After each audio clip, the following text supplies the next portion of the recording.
6 days.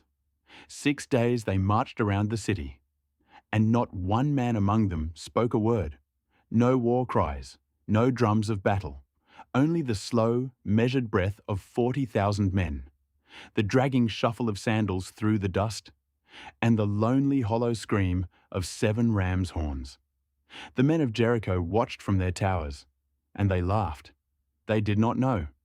They were already dead.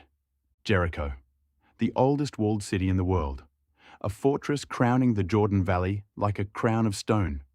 2 walls, one inside the other. Foundations as thick as a man is tall.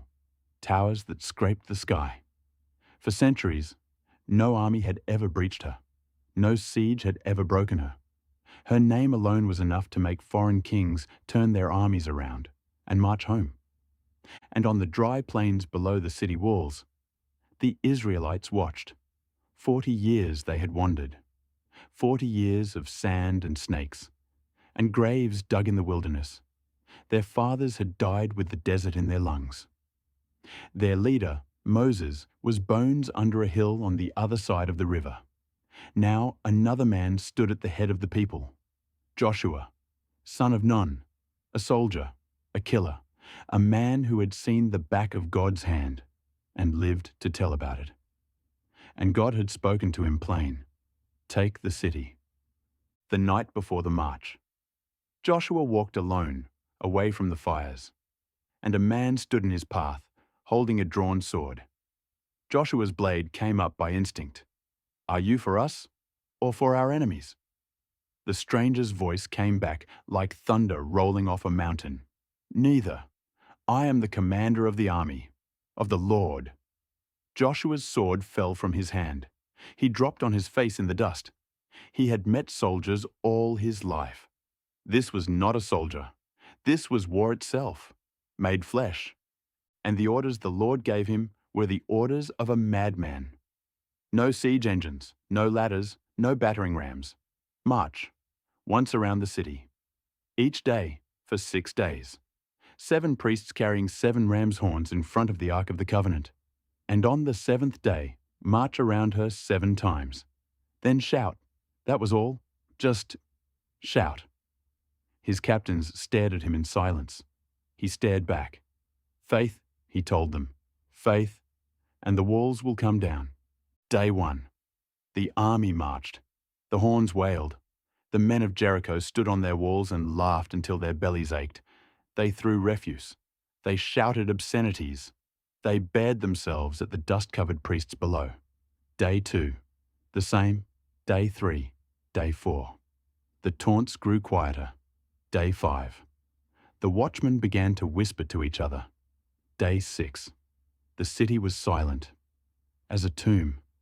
There is something more terrifying than an enemy who charges your walls. It is an enemy who does not. An enemy who simply keeps coming. An enemy who is waiting for something you cannot see. The 7th day. Before the sun rose, Joshua woke them. His voice in the cold dark was low and rough. "Today the Lord has given Jericho into our hands." No cheering, no drums, just the rasp of steel being checked, bowstrings tested, sandals tightened around dusty feet. Fathers kissed sleeping sons.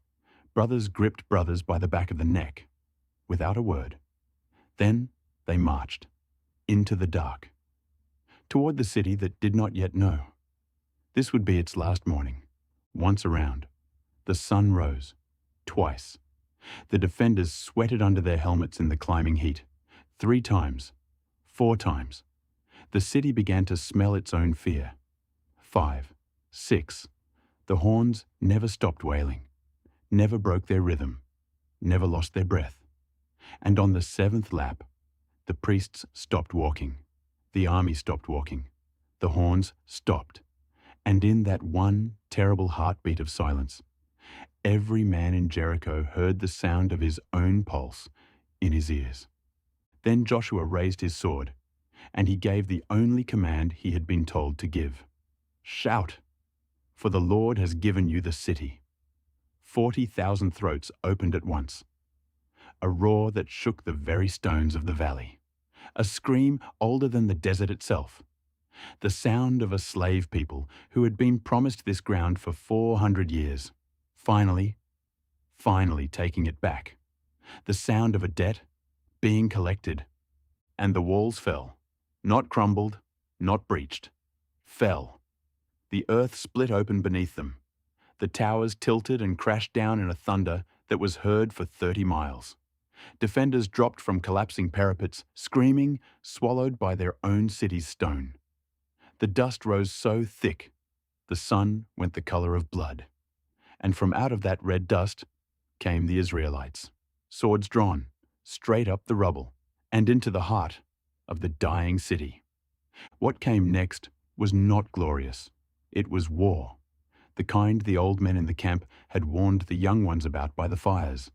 Steel meeting bone, houses going up in flame. The screams of men who an hour before had been throwing stones from the walls, now begging for mercy from the gutters. The Israelites left no breath in the city, not man, not woman, not beast. This was not vengeance. This was judgment. 400 years overdue, slow as a glacier, final as a coffin lid. But in the burning ruin of the city, one single house still stood. From its window hung a thin scarlet cord. Inside, a woman named Rahab, a prostitute, the lowest of Jericho. Weeks before, she had hidden 2 Israelite spies under bundles of flax on her own roof. She had bet her life, and the lives of her family, on a god she had only heard rumors of in the markets. The spies came back for her now. They pulled her out of the smoke, her father, her mother, her brothers, her sisters, the only souls in Jericho. The storm did not take. Jericho was not just a city. Jericho is every wall in your life that looks impossible to break. The addiction you cannot kick, the grief you cannot bury, the marriage that fell apart in the rubble, the dream that died 40 years ago, in your own personal wilderness. The Bible does not tell you the walls fell because the men were strong. They were not strong. They were tired. They were hungry. They were mocked from the parapets every morning for 6 days.